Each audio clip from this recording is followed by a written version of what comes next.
ಬೆಳಿಗ್ಗೆ ಎದ್ದು ಟಿಫನ್ ಎಲ್ಲ ಮುಗಿಸಿ ನನ್ನ ಮಗನ್ನ ಸ್ಕೂಲಿಗೆ ಕಳ್ಸಿದ್ಮೇಲೆ ಅವನಿಗಿಷ್ಟ ಅಂತ ಎಳ್ನೀರ್ದು ದೋಸೆ ಅದು ಗಟ್ಟಿ ಇತ್ತು, ಕಾಯಿ ಸ್ವಲ್ಪ ಬಲ್ತ್ಬಿಟ್ಟಿತ್ತು, ತುಂಬಾ ಎಳೆದಿರ್ಲಿಲ್ಲ. ಎಳೆದಿದ್ರೆ ಅವ್ನಿಗೆ ಇಷ್ಟ ತಿನ್ಕೊಂಡ್ ಬಿಡ್ತಾನೆ.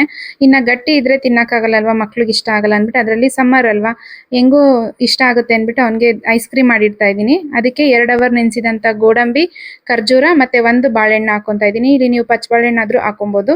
ಅದನ್ನ ಒಂದು ಬಾಕ್ಸಿಗೆ ಹಾಕೊಂಡು ಸ್ವೀಟ್ನೆಸ್ ನೋಡ್ಕೊಂಡು ಬೇಕಂದ್ರೆ ನೀವು ಸ್ವೀಟ್ ಹಾಕೊಬಹುದು. ಇದು ಬಲ್ತಿರೋ ಕಾಯಿನೂ ಯೂಸ್ ಮಾಡಿ ಕೂಡ ಮಾಡ್ಬೋದು, ಸಕ್ಕರೆನಾದ್ರೂ ಹಾಕ್ಬೋದು.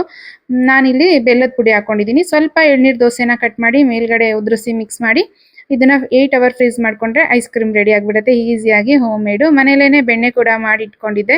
ಹಾಗೆ ನನ್ನ ಚಿಕ್ಕ ಮಗನಿಗೆ ಫೋಟೋ ಶೂಟ್ ಕೂಡ ಮಾಡ್ಕೊಂಡೆ. ಇದರಲ್ಲಿ ಐಸ್ ಕ್ರೀಮ್ ತುಂಬಾ ಟೇಸ್ಟ್ ಆಗಿ ಬಂದಿತ್ತು. ನನ್ನ ಮಗನಿಗೆ ತುಂಬಾನೇ ಇಷ್ಟ ಆಯ್ತು. ಫುಲ್ ಡೀಟೇಲ್ ವಿಡಿಯೋ ನನ್ನ ಯೂಟ್ಯೂಬ್ ಚಾನಲ್ ಅಲ್ಲಿ ಅಪ್ಲೋಡ್ ಮಾಡಿದ್ದೀನಿ.